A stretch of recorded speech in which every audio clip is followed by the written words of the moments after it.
It was supposed to be a quiet retreat, a chance to clear my head and escape the relentless pace of city life. But from the moment I set foot in that small coastal town in Maine, I knew something was off. The locals eyed me with a mix of pity and fear when I mentioned the lighthouse, their whispered warnings bleeding through the salt-tinged air like a grim melody. I had rented the old keeper's cottage for a month, a picturesque little shack on the edge of the cliff, just a stone's throw from the weather-beaten lighthouse that had once been the pride of the coast. Now, it loomed like a skeletal sentinel, its cracked windows resembling hollow eyes that stared accusingly out to sea. On my first night, as darkness thickened around me, I sat by the fireplace, the wind howling like a wounded animal, and heard it, a faint, rhythmic tapping on the window, like bony fingers drumming on glass. When I peered outside, the beam of the lighthouse had flickered to life despite the place being abandoned for decades, its sweeping light cutting through the fog in irregular, frantic bursts, illuminating the jagged rocks below where waves crashed like 1,000 fists. I barely slept that night, and in the morning I met Martha, the elderly shopkeeper, who nervously told me that the lighthouse had been cursed ever since the last keeper, Edward Crane, had killed his wife and children before throwing himself from the tower. A story dismissed as local legend, but whispered with enough conviction to make my skin crawl. The second night, the tapping returned, more insistent this time, and when I dared to look again, I saw something moving in the lantern room, just a shadow, but it lingered too long to be dismissed as a trick of the light. Determined to unravel the mystery, I found myself drawn to the lighthouse despite my gut screaming at me to leave, and as I approached I noticed that the rusted padlock that had once secured the door now lay broken, as if someone or something had forced their way inside. I stepped into the dark, musty interior, the air thick with the smell of salt and decay, and climbed the spiral staircase that groaned under my weight. At the top, the lantern room seemed colder than the rest of the tower, and as I reached the cracked window, I saw it, the figure of a man standing on the cliff where the waves met the rocks, his head slowly turning towards me. My heart pounded as I recognized the lighthouse keeper's uniform, and then, without warning, the figure vanished, leaving behind only the eerie glow of the lantern's light. Just as I was about to leave, the door slammed shut with a force that rattled the glass, and I heard a voice, a low, guttural whisper that said, "It's never over." And the light flickered once more, bathing the room in an unnatural, pulsing glow. Panic surged through me, and as I raced down the stairs, I could swear I heard footsteps following, a relentless echo that matched my own hurried descent. Back in the cottage, I bolted the door and collapsed onto the floor, clutching the old newspaper I had found earlier, the one detailing the tragic night when Edward Crane, consumed by madness, had sworn that the lighthouse would never let his soul rest. As I lay there, gasping for breath, I realized that whatever haunted this place had now marked me, and as dawn broke over the restless sea, I couldn't shake the feeling that I wasn't the first, nor would I be the last, to be claimed by the cursed light of the old Maine lighthouse. The days that followed felt like a slow descent into madness, as if the lighthouse had latched onto my very soul, its dark whispers weaving through my thoughts, twisting every creak of the cottage's old wooden floorboards into a sinister message, every shadow into a ghostly silhouette, and every crash of the waves into the echo of a distant scream. The fog, once a charming, ghostly presence rolling off the Atlantic, now felt like a living thing, tendrils of cold mist pressing against my windows at night, seeping through the cracks like the grasping fingers of forgotten souls. I tried to ignore it, chalking up my fears to isolation and the grim tale Martha had spun, but the signs became impossible to dismiss. The lighthouse's beam, which should have been as dead as the keeper it had outlived, now cut through the night at random intervals, slicing through the fog like a rusted blade, each pulse of light feeling more like a heartbeat. A dark, pulsing reminder that the past wasn't as buried as I had hoped. I took to wandering the cliffs during the day, desperate to breathe in the fresh, salty air and shake off the oppressive weight of my fears. But even then, the sense of being watched never left me. I found myself glancing over my shoulder, convinced that the twisting paths through the seaside heather held more than just memories of forgotten sailors. One afternoon, as I stood at the edge of the jagged rocks where Edward Crane had supposedly cast himself into the churning sea, I caught a flash of movement in my peripheral vision, a shadow, tall and thin, vanishing just as I turned, the wind whispering my name as if carried by the voices of the drowned. I staggered back, my foot slipping on the wet stone, nearly pitching me into the frigid waters below. But as I regained my balance, my heart hammering in my chest, I saw something that made my blood run cold. Etched into the rocks at my feet were deep, jagged marks, as if someone had clawed their way up from the depths, desperate to escape whatever horrors lay beneath the waves. I stumbled back to the cottage, slamming the door behind me, and spent the rest of the afternoon feverishly researching, poring over old records and forgotten news clippings I had found in the attic, each yellowed page whispering its own piece of the lighthouse's twisted history. I discovered that the deaths surrounding the lighthouse stretched back centuries. Ships lost at sea, their crews never found, fishermen driven mad by the ghostly calls of their long-dead brothers, even children claimed by the waves, their tiny bodies never recovered. And then there were the accounts of the lighthouse keepers themselves, men who had served faithfully for decades, only to meet gruesome ends, their eyes said to glow with an unnatural light in their final moments, their last words a plea for release from something they could never name. That night, as the wind howled outside, rattling the shutters and sending the sea spray slashing against the windows, I heard it again, the rhythmic tapping, this time louder, more insistent, a desperate skeletal knocking that seemed to come from within the walls themselves. I tried to ignore it, to convince myself that it was just the old house settling in the cold, but the sound grew, each tap a crack in my sanity, each pause a breath stolen from my lungs. When I could take it no longer, I threw open the door, the icy wind slamming into me, whipping the fog into a frenzy,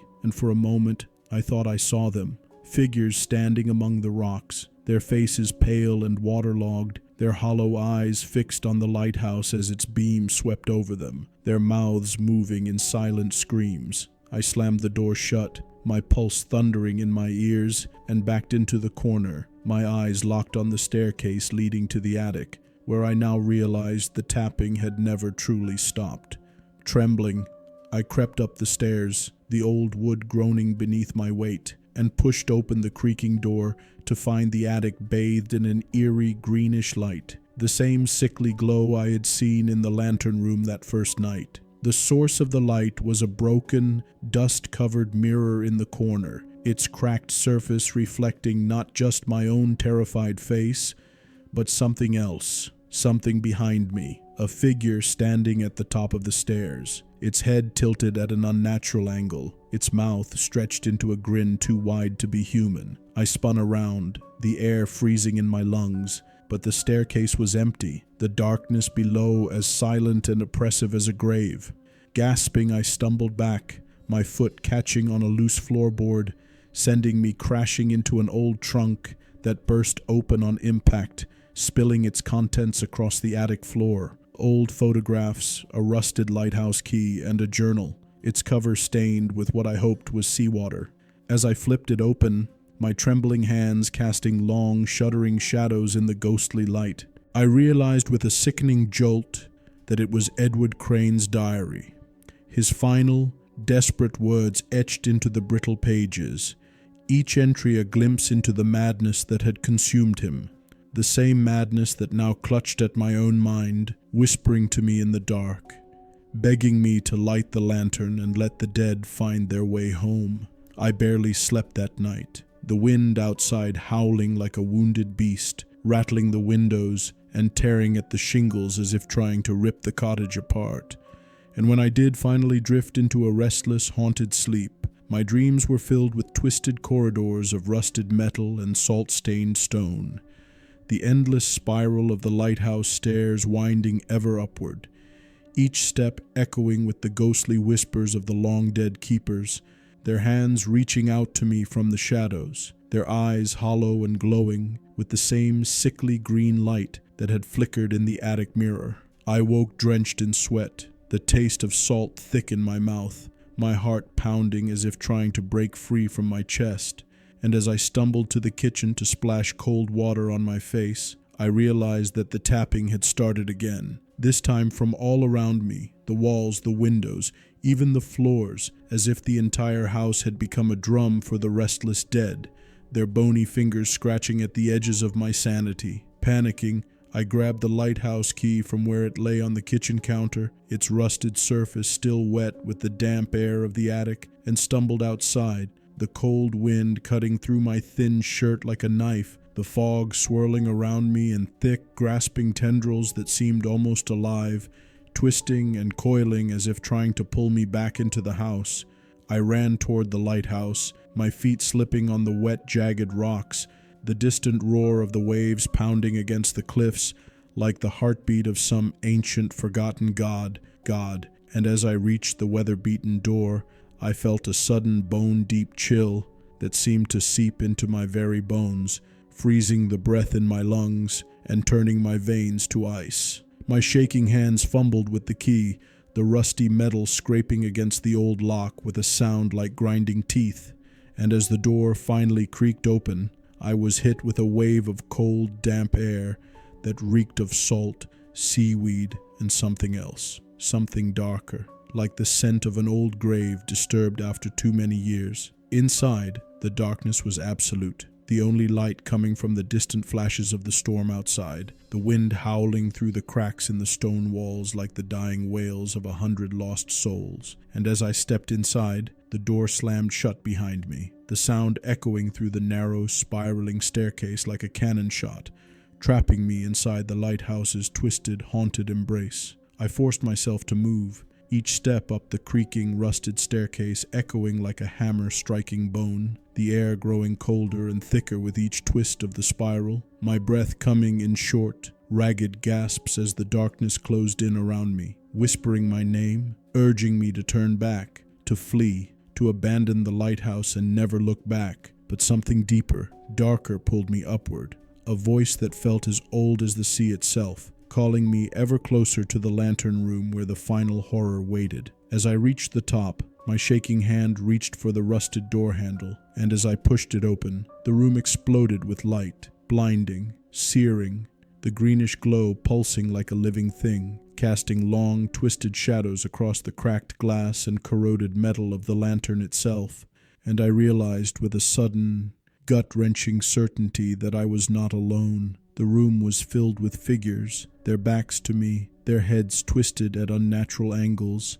their wet, dripping clothes clinging to their skeletal frames, the flesh of their hands shredded and bloody where they clutched at the metal railings, their hollow eyes fixed on the lantern as it pulsed and flickered, their mouths moving in silent, endless screams that I could somehow still hear, a chorus of agony that drilled into my mind like nails. I staggered back, my foot catching on a loose metal grate, and as I fell, my hand reached out instinctively, grasping the edge of the lantern itself, and in that moment, a shock of cold surged through my body, the ghostly figures turning in unison, their empty, dead eyes locking onto mine, their mouths stretching open in unison to form a single, terrible word. Stay. The world around me seemed to twist and bend, the walls of the lantern room stretching outward, like the twisted spine of some massive, nightmarish creature, the fog outside pressing against the cracked glass as if trying to force its way in.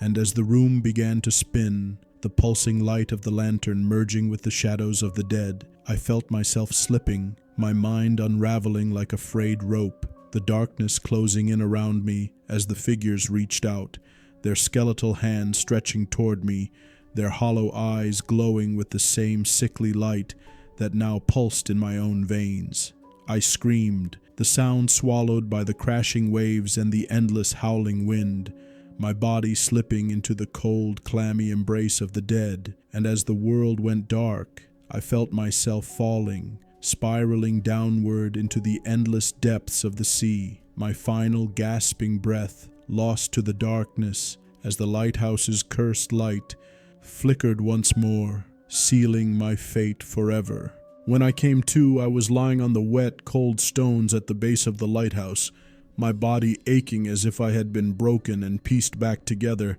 every breath sharp with the taste of salt and rust, my fingers bleeding where they clutched the jagged rocks, the distant roar of the waves echoing in my ears like the whispers of the dead. The storm had passed, the air heavy and thick with the cloying scent of brine and decaying seaweed, the fog swirling around me like a living thing, its tendrils brushing against my skin like the cold, clammy hands of the figures I had seen in the lantern room. And as I forced myself to sit up, the lighthouse loomed above me, its cracked, weather-beaten walls streaked with dark, wet lines that looked disturbingly like tears. I staggered to my feet, my legs trembling beneath me, and stumbled back toward the cottage, each step a painful reminder that I had somehow survived the nightmare of the lantern room, though I could still feel the cold, skeletal touch of the dead in my bones, their whispered plea to stay, echoing in my mind like the tolling of a distant bell. Inside, the air was thick and damp, the windows streaked with condensation, the shadows long and twisted as if something had been moving through the house while I was gone, and as I fumbled for the light switch, my fingers brushing against the cold, cracked plaster of the wall, I felt a sudden, sickening rush of dread.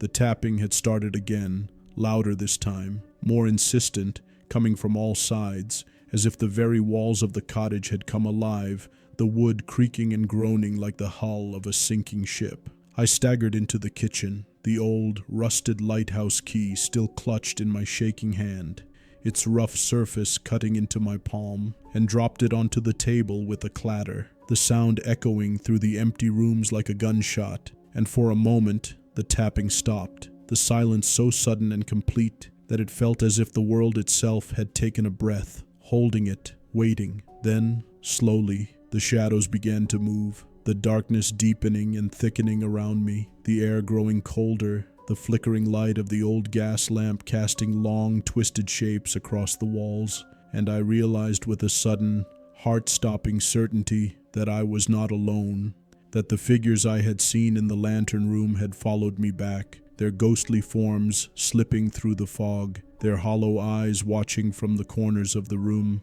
their wet skeletal fingers brushing against the walls, leaving trails of briny water in their wake. I backed away, my pulse thundering in my ears, and stumbled into the living room, the old floorboards creaking beneath my weight, the cold, damp air wrapping around me like a shroud. And as I turned, I saw them, the figures, standing in the doorway, their heads tilted at unnatural angles, their mouths stretched into two wide, twisted grins, their eyes glowing with the same sickly greenish light that had pulsed from the lighthouse lantern. They moved slowly, their steps jerky and unnatural, their fingers clenching and unclenching as if grasping for something just out of reach, their voices whispering in the same guttural, wordless chorus I had heard in the lantern room, a sound like nails scraping against wet stone. And as they drew closer, the room seemed to stretch and bend, the shadows deepening, the air growing colder, and I felt the walls closing in around me, the darkness swallowing my screams.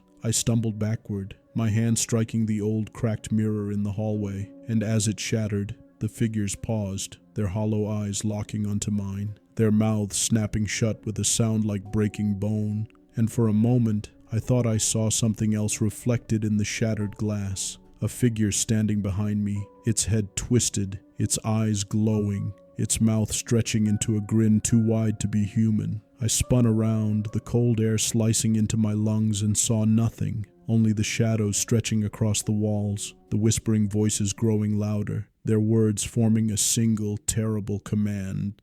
"Light the lantern." I stumbled back, my heart racing, my breath coming in ragged gasps, and grabbed the old rusted key from the table, my fingers slick with sweat and blood, and ran for the door, the icy wind slamming into me as I burst outside, the fog swirling around me in thick, grasping tendrils, the lighthouse looming above me, its cracked windows glowing with a sickly greenish light, its twisted shadow stretching across the jagged rocks like the grasping fingers of the dead. I ran, my feet slipping on the wet stones, the distant roar of the waves filling my ears, and as I reached the lighthouse, the door creaked open, the darkness within pulsing with the same unnatural light, and I felt myself drawn inside, my shaking hands gripping the rusted, salt-stained railings as I climbed the narrow, twisting stairs, each step echoing through the hollow tower like the slow, steady beat of a dying heart. At the top, the lantern room glowed with the same sickly greenish light, the air thick and damp, the walls streaked with wet, briny trails. And as I reached for the rusted handle of the lantern, my fingers brushing against the cold, cracked glass, I felt the presence of the dead around me, their hollow eyes watching, their skeletal hands reaching out, their whispered voices urging me to light the lantern and set them free. I closed my eyes, my breath coming in short, ragged gasps, and twisted the handle, the lantern flickering to life with a blinding flash of greenish light. And as the shadows around me twisted and writhed, the figures reaching out to me, their hollow mouths stretching into silent screams, I realized with a sickening, bone-deep certainty that I had made a terrible mistake, that I had not freed them, but joined them. My soul bound to the cursed lighthouse for all eternity, my screams lost to the howling wind and crashing waves, my ghostly form forever trapped in the endless spiral of the lighthouse stairs, my hollow eyes watching as the light flickered and pulsed, calling out to the next lost soul, the next fool who would come, the next life to be claimed by the cursed Lighthouse of Maine. If this story gave you chills, hit the like button and subscribe for more terrifying tales. Do you believe in haunted lighthouses? Let us know in the comments. Share this video if you dare to visit the cursed Lighthouse of Maine.